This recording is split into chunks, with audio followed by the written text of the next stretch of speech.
up to 8 in some cases, okay?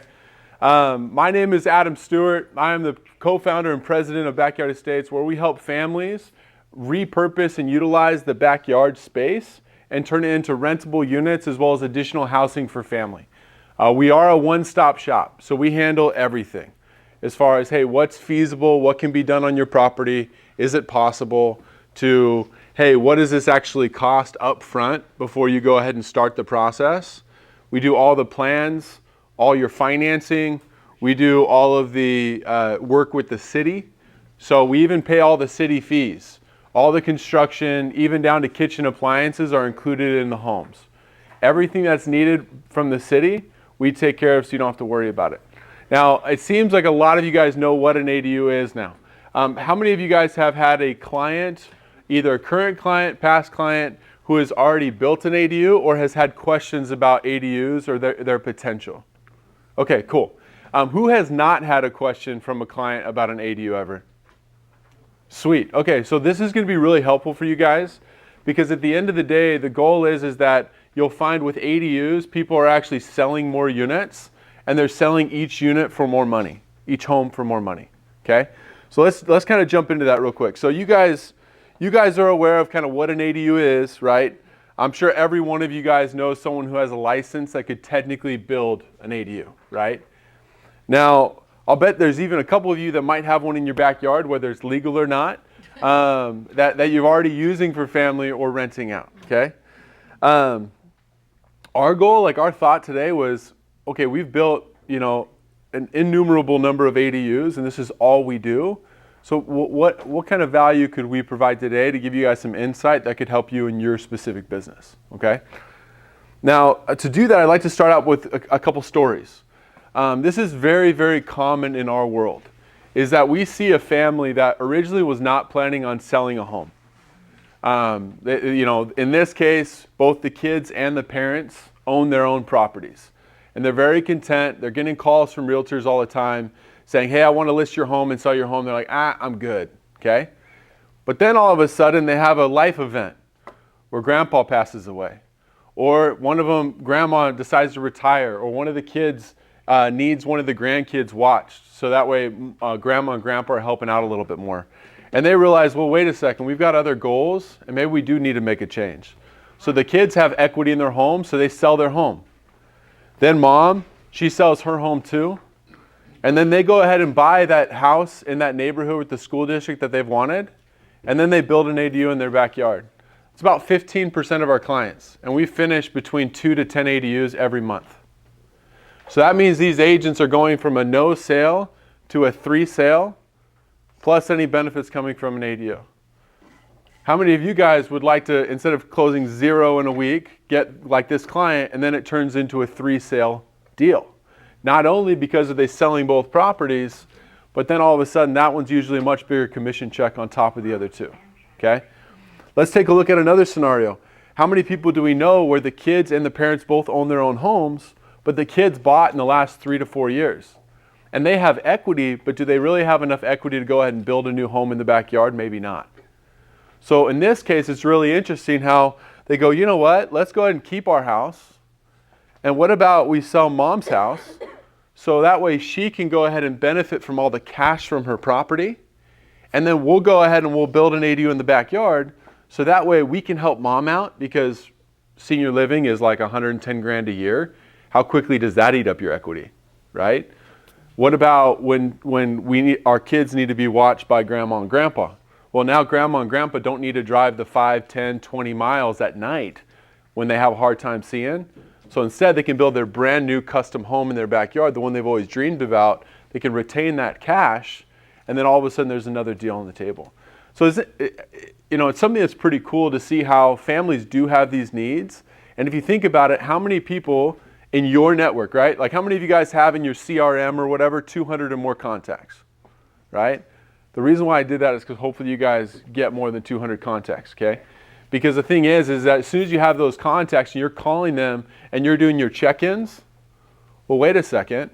If what I just said is true, what are the types of conversations you should be having? Hey, awesome. Tell me about grandma. How's she doing?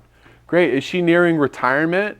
Or is she on Social Security? Where is she at? That's a trigger that would lead that, you want to find these triggers, these different decisions, because then you're not pushing them to sell or buy. You're going ahead and you're finding out whether selling or buying would be good for their situation, right? What about the kids? How are the kids doing? Are they in sports? What about you and your husband? Are you guys going ahead and you guys still both working those jobs? Is one of you guys stay at home? What's going on in their lives to see why this scenario might come up? If somebody has a situation, like we're seeing the biggest reasons why people are deciding to go ahead and sell all of a sudden is, again, if grandparents are involved in childcare and don't live within 2 minutes. If you live more than 2 minutes away, then that drive in the late evening is a real tough one. Right now, we're still in the time where it gets dark early, so this is something that is really meaningful to a lot of families. Another scenario where people are realizing that things are getting tighter, so they've got a second parent going back to work. That's when this also becomes a lot more relevant. So you can see how when there's these life events, it really leads to a need to sell, but it's usually because we need to provide them additional housing in order to make that sale possible. Or the classic, I want to sell, but I can't get into a new home because of interest rates. How many of you guys have heard that? Well, wait a second. How cool is that potentially you could get a sale out of it without those interest rates affecting them, right?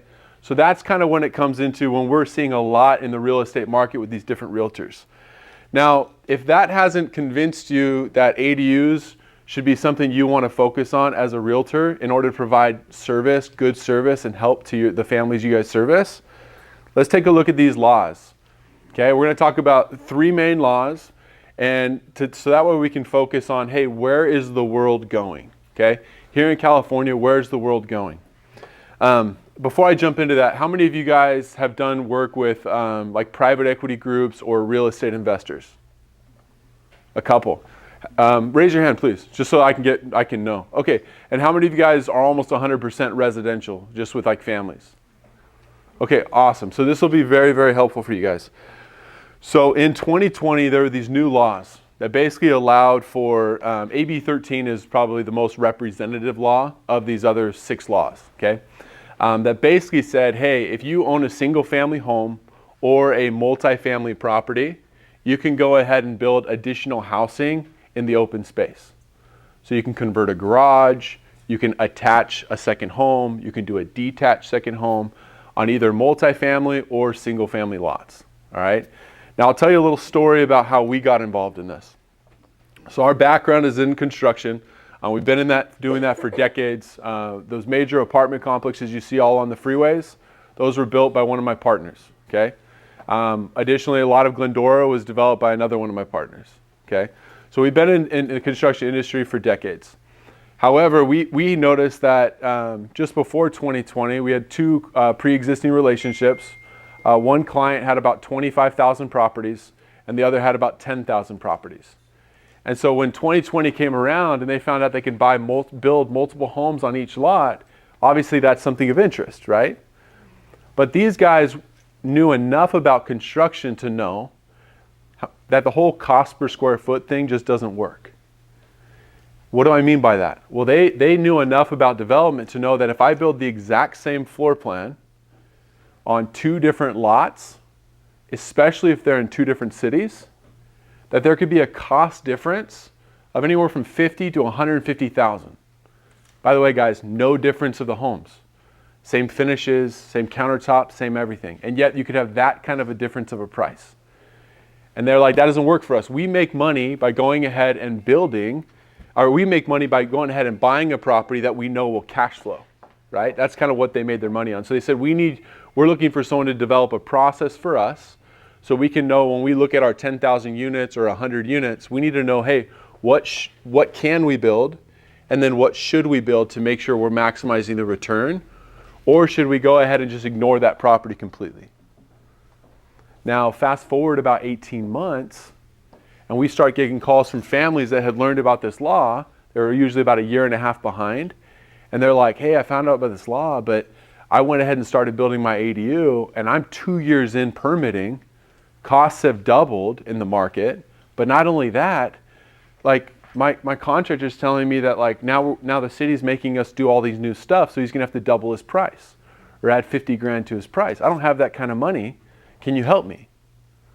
And we're like, well, crap, no, like we can't help you because you ran out of money. We can't build for free, right? And so we realized that process that we developed for those billionaires to say, hey, what can you build and what should you build and how much will it actually cost you, to give that to them up front, we found that was perfect for families. And so it was around 18 months after that we had kind of opened up to regular families to help them get perfect insight into what is possible on their property, what would it actually cost to build what they want, okay? So 2020, we all get it, you can go ahead and build an ADU, right? And around that time, we started developing a process that allowed families to know not only what they could build, but what it would realistically cost. So it makes sense of, do I buy another home? Do I build? Or how do I do that with my finances? Then in 2022, you had a new law. How many of you guys have heard of SB 9? Have you guys heard about the fourplex law, or you can subdivide homes now, you can build multiple ADUs, stuff like that? Okay, so SB 9 allows you to basically take a lot, just a typical rectangular lot, right? 50 by 100, whatever it is, 50 by 200, whatever it may be, and basically go and draw a line through the middle and subdivide it, and then build 2 homes and an ADU on each one, okay? So you can turn a single family home into a fourplex, essentially. Everyone thought this was gonna be like the bee's knees. It was gonna the world was gonna change. Of 2,500 applications in LA, only 53 were approved that year. Now, so what we learned from that is legislation, just because legislation says it's possible, doesn't mean it's actually feasible in real life due to all the different departments and organizations that need to be involved. So let's go to being a realtor real quick. So when we know that you can build another home in your backyard, that increases the value, right? So what you can say, what you can share, that type of information drives additional demand if it's done right, drives more demand for that home being sold, and it pushes the price up. And then on the flip side, whether it's ADUs or SB 9, stating that you can do certain things about a property that theoretically could work but don't actually work can get you in hot water as far as liability, okay? And so what you see is that's something that's worth being knowledgeable about, right? Well, hold on a second. So in SB 9, yeah, it's not that amazing, but let's look at what they did in San Diego. They did something called the ADU bonus program that worked crazy well. So I know a guy that there was, about a year ago, there was 4,000 ADUs being built in San Diego, and he was doing 2,000 of them on his own properties. And that's because the ADU bonus program basically says, hey, if you go ahead and you build an ADU that, let's say you're willing to rent out, not to low income, but mid-level income, so that's a 1-bedroom at, say, $3,100 a month in rent.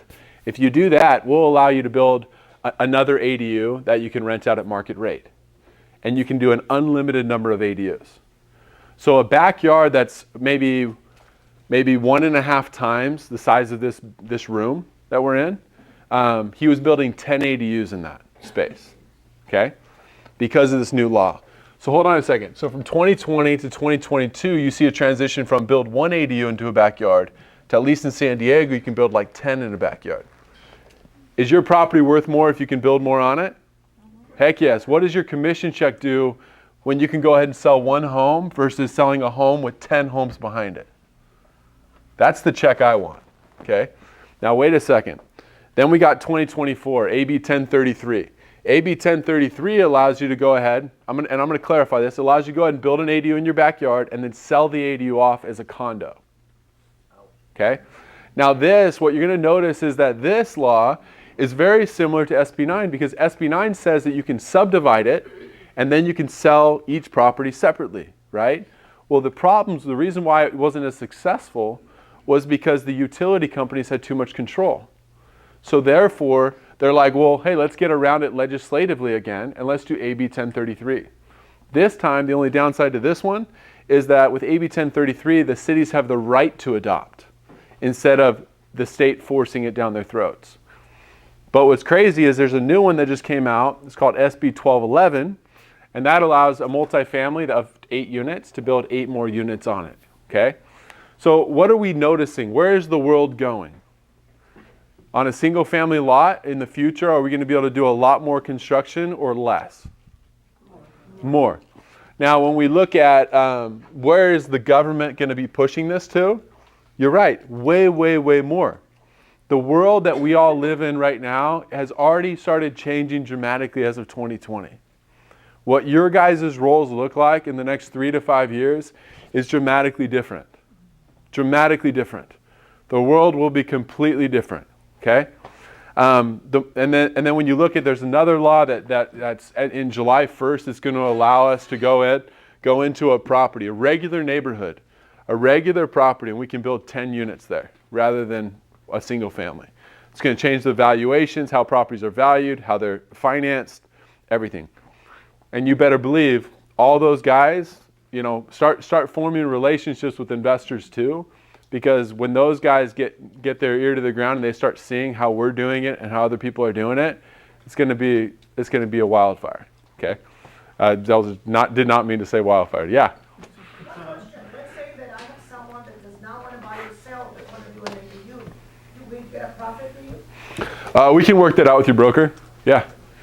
Just the only thing I'll clarify with that is when we build ADUs, we are so transparent and specific. We charge people what they actually need. And so what we do is we have a very specific cost of what it costs us to acquire a customer. And if a referral comes in, then we share that cost with the individual. And so it's not like it's selling a new home or something like that. I'd say that the real estate agents who are making money off of selling ADUs and things like that are people that actually know their clients and are actually looking to serve their clients.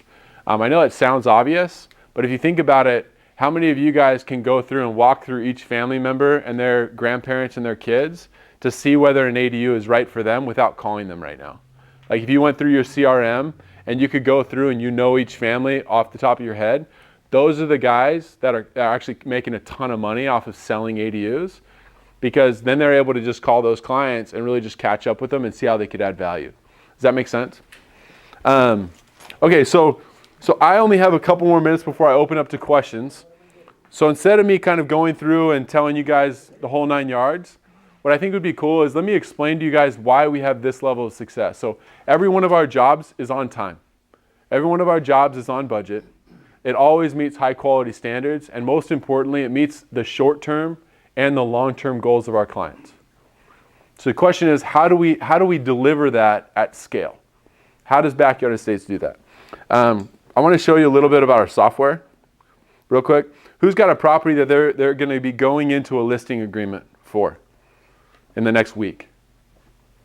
Okay, give me the address. That's going to be Bernabé. Is the street, I believe, is 137 Bernabé? 137? We can get another one too. Or just put the one that's on the board. Carlos is Glendora one. Okay, Glendora, what is it? Read it to me since I can't see that. 1747 South Bender. Bender. Yeah. All right. That's a big lot. So when we go ahead and look at, most people who build ADUs are typically on smaller lots that you think, oh, it's not even possible to do. Oh, this is a cool one too. All right, so first and foremost, when you're trying to figure out, hey, what's possible on a property, pretty much any property can build an ADU, okay? Pretty much any property can. Now the question is should we, right? Should they? And so kind of what's the vision? What's the use for this property? They're selling this property, right? Okay, so if you're gonna go ahead and sell this property, the question becomes, how do you go ahead and show the value of being able to get a second unit on the lot? So before we jump into that, let's talk about why a second unit is valuable at increasing price. How does that actually happen, all right? So when we're selling this property, who's the customer demographic? Like who's the buyers that could potentially come in and buy this home? Whoever's listing this is. Carlos. It can be Asian, it can be... Okay. What about it could be a family, right? Could be a family. Could be a family. What's the price point roughly? Listed at 838. 838. Okay, so it could be a first-time home buyer, Yep. potentially. Could it be an investor? Yes. Could be an investor. Okay, cool. Now, what kind of, how many investors are there? There's two types of investors, ones that invest in cash flow and others that invest in appreciation. Those that invest in cash flow, there's like millions of them. Those that invest in appreciation are much, much less common, okay? That's usually why you'll say like Asian money or things like that, because they come in just to park their money. Now, so look, we got a first-time home buyers, maybe a few, right? And we've got a family, and we've got maybe some investors, okay? Now, what happens when you go ahead and build a second home in the backyard? Let's just go ahead and say that they look on my website, and they go, let's go to the website real quick. Let's say they're the family that's coming to buy this house, looking at our website. They scroll down, look at some customer experiences. They say, oh man, I really like the Estate 400. Let's do a quick walkthrough video. Let's see what it looks like.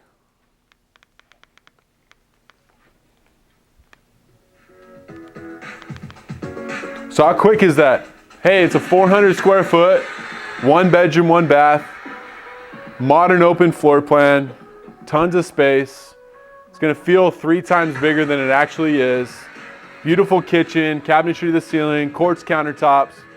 So when people are wondering, hey, I want something like that. I want mom to live in that. Or I want my adult children to live in that. Or heck, what if I rented that out? And then I could downsize in it later, and I could travel the world to go visit my family down south. All different uses, but they can see exactly what they're getting from day one. Well, wait a second. Does that even fit in my backyard? Okay, so let's take a look at that. I'm going to cut this one short. I'll let you see the bedroom a little bit.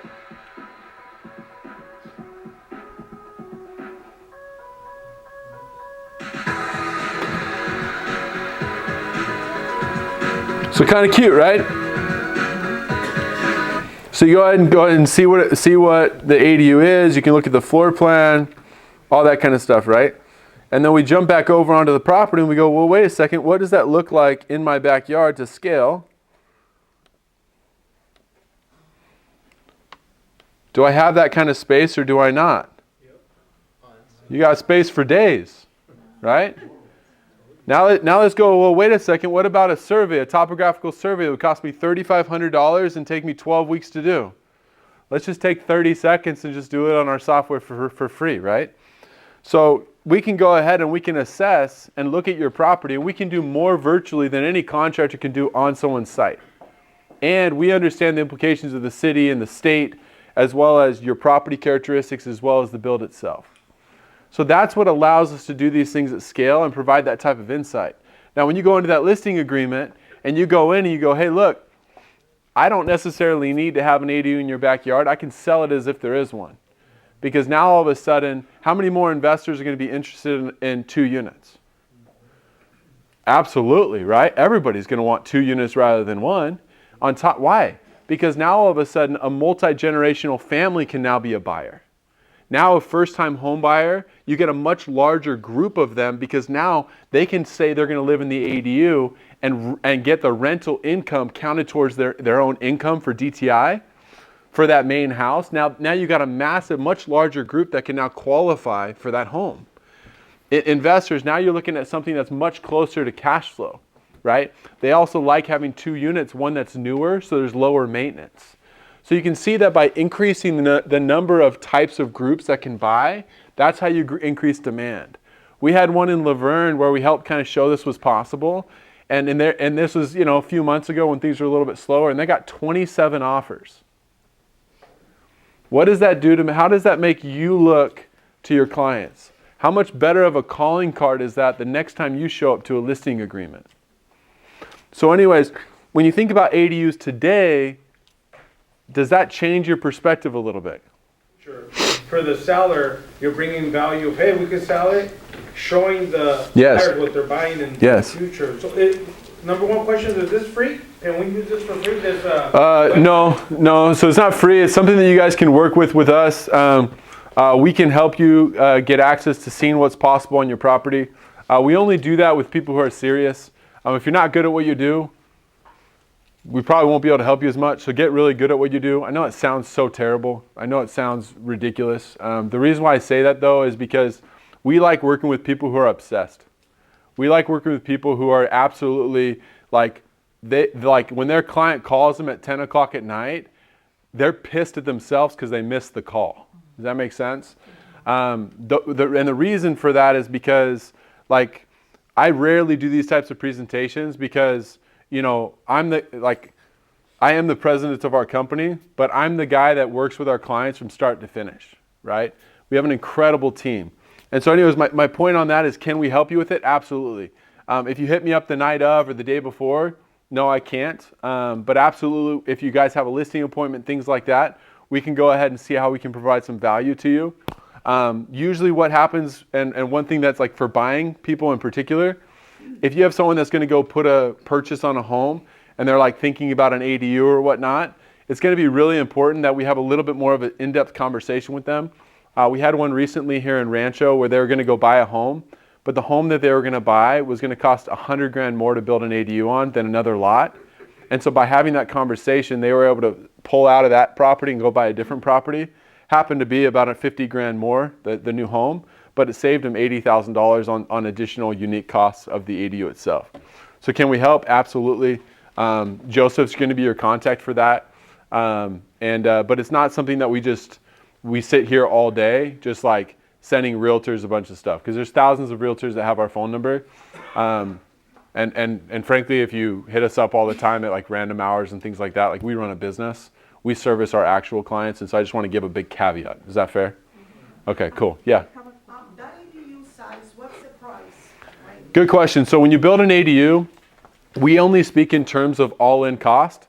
We don't speak in terms of cost per square foot, okay? And the reason is that as you go bigger, your cost per square foot on average goes down a little bit. But the problem is that no one actually, when people say like, hey, I build for this cost per square foot, that doesn't make any sense when you're building an ADU. Because, for example, you have to pay city fees no matter what, right? Well, what happens if you're in a city where you have big impact fees, like in Norco, where your city fees just jumped $50,000?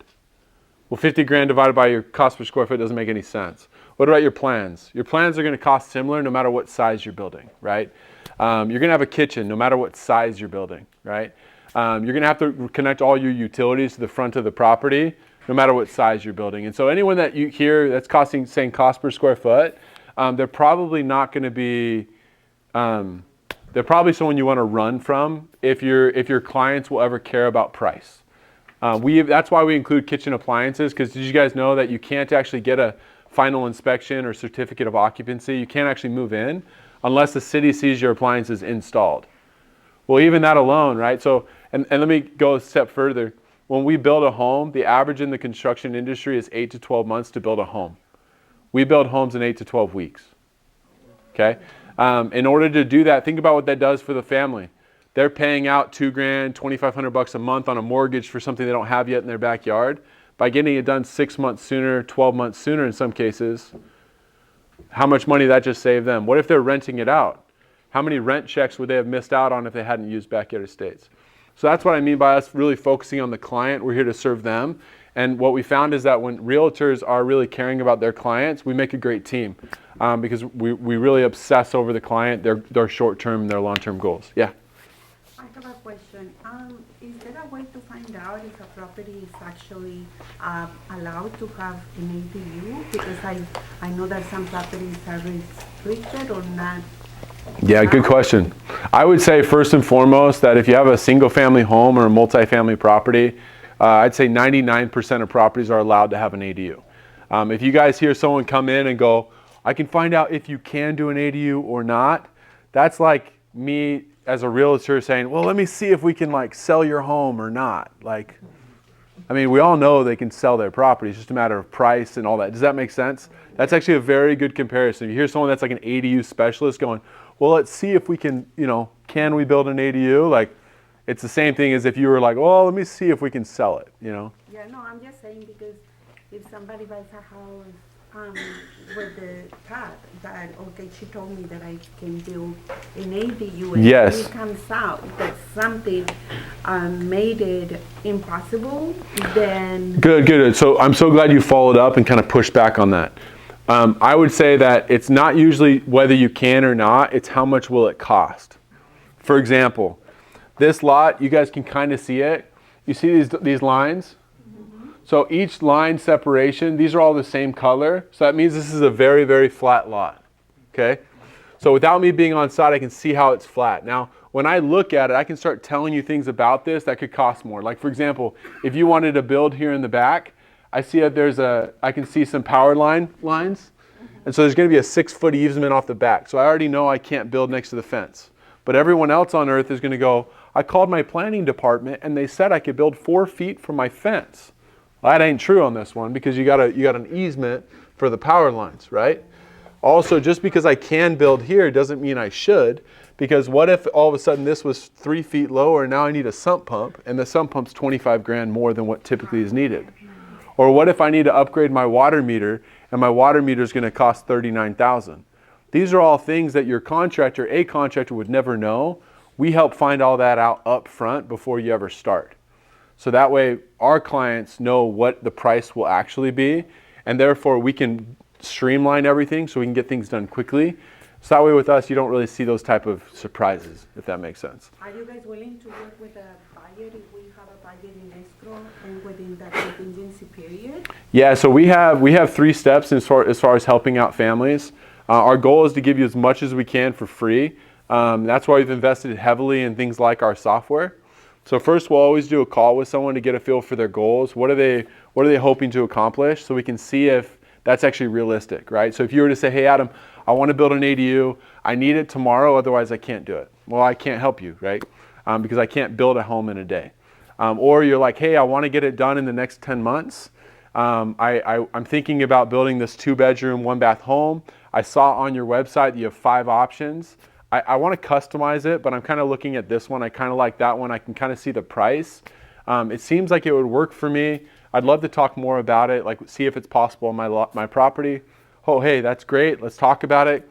Then the second one would be able to, the second meeting would be able to kind of do this. Take a look at that floor plan in your backyard to scale, see what's feasible, see if we see any red flags about your property. And then if I see any like red flags, like is it a red flag that's like a $10,000 question? Or am I seeing 10 things that are 10,000? Does that make sense? Yeah. Isn't that helpful to know before you go spend a lot of money? And then what we do is once we see that, we say, okay, now it makes sense to do a formal property analysis. To get a formal property analysis, we have to answer 130 questions. Each one's really, really in depth. We have to go through the city. I mean, there's all sorts of stuff that we have to do. It takes about 2 weeks of pure experts doing it. It costs us about $3,000 to do that. If your goals fit and it seems like your property's a good fit, I don't see a lot of red flags, I'll recommend this assessment. If I recommend it, I'll only charge you $500 and then I pay the remaining $2,500 out of pocket, okay? And then the $500 does go towards the cost of their ADU. And so we usually will jump to like this stage to help them. And then unless it seems like we need to do the assessment. So we'll never do an ADU without doing an assessment. But those are our steps to make sure we're helping people with where they're at. Okay. Does that make sense? Yes. I know I'm speaking quickly because I got to be out of here in like 30 seconds. So, yeah. Do you finance the construction? Do I what? Finance. Yes, ma'am. Absolutely. Yep. Start to finish, it's a hands-free experience for the customers. And we handle everything. Yeah. Everything. When I say everything, I mean like literally, like if you need something notarized, our notary shows up at your house. Yeah. Oh, I thought you meant by finding the renters. We can do that too, actually. What areas do you service? So we're 20 miles from Upland, 20 to 25 miles of Upland. We do not go up the Cajon. Good question. Thank you. You don't know what? You don't go what? I don't go up the Cajon Pass. Oh. That's a no-no for me. No Hesperia. No, sir. No. No, there's a lot of reasons for it. Most people up in Hesperia shouldn't be building ADUs. Yeah. What's the average cost for the same unit on a Fontana area? So the good news is your price will not really vary. Okay, so we have mass amounts of data. And so when it comes to pricing without reviewing a specific lot, the very best way to see pricing is going to our website. So if you're looking at a 1-bed, 1-bath, 400 square foot ADU online, you can see it's going to be $199. Our pricing online shows exactly what it costs for all your plans, your city fees, the work with the city, the construction of the home, all the finishes that you see, kitchen appliances, window coverings, and 50 feet of utility runs through dirt underground, okay? Connecting to your existing utilities. So that's pricing very specific. where it's based off, we combined all the data. We're in 50 cities, okay? The data from 50 cities, the data from all the ADUs that we've done already. So that city fees, pricing, all that kind of stuff is included. And so instead of getting like a PhD in ADUs and going, man, okay, well, what would it be if it was 748 or 768? Well, just jump over and take a look at my Estate 600, right? It's a 2-bedroom, 1 bath. In this case, it's 600 square feet. It's 265. You can see a video walkthrough. And so it's real nice when you look at it. Huh? Oh, that's a great question. So a lot of people think that when you're building an ADU, that your cost is going to change dramatically when you do a garage conversion. It can if you don't do it legally. It can be a lot cheaper. I'll give you an example. Sorry, let me just answer the question directly. Garage conversions are usually anywhere from 10% less to 10% more. It depends. Most instances, they're actually more expensive. When you go look at a garage conversion, and all of you guys can find someone in your network that has done a garage conversion, just go look at it. Is it at a home or does it look like a garage conversion? The problem with a garage conversion, the way I kind of said that on the second one, is a lot of times they haven't done things that are actually following code. So those homes are going to be, within the next 3 to 4 years, they're going to be having some serious issues. It's actually, we get calls all the time from families that are like, hey, I got this garage conversion done. This lady broke my heart the other day. She called me like almost in tears. And she said, hey, I gave my life savings to this guy to convert my 2 garages in my backyard. And they just flooded. And my neighbor complained, and the city came out and red tagged them. So now we got to tear them all down. I have to rebuild them. My house was otherwise, it was almost paid off. And she could lose her home as a result of it. So it's one of those things where like the thing that like kills me is like as an agent, if we're like, oh yeah, hey, yeah, you can just convert a garage in order to like get the sale, you may or may not get the sale. But now all of a sudden when someone else calls them and they have any kind of knowledge about it, they're going to all of a sudden realize that the advice that they were given wasn't that good. And the challenge is when you have clients that are uneducated about selling homes or whatnot, right? They only need to know one thing about one item in their life that you're claiming you know about in order for you to lose credibility. Does that make sense? If they learn about ADUs from me, and then there's an agent that calls them and tells them they could throw an ADU in their backyard for like $225 a square foot, if they've met with me, they're going to know everything about their lot. They're going to know 10 times more than that person ever would, and that agent's going to lose complete credibility. Same thing with if you're talking about things that are just outside your scope a little bit. So it's just real important, I think, from a relationship standpoint. All the guys that we hang out with that are like top agents, it's incredible like how many they say like, yeah, like I sold this guy his house 2 years ago. I sold his daughter last year. I sold grandpa 15 years ago, right? And it's crazy to see how relationships is so huge in your guys' business. I mean, it's incredible.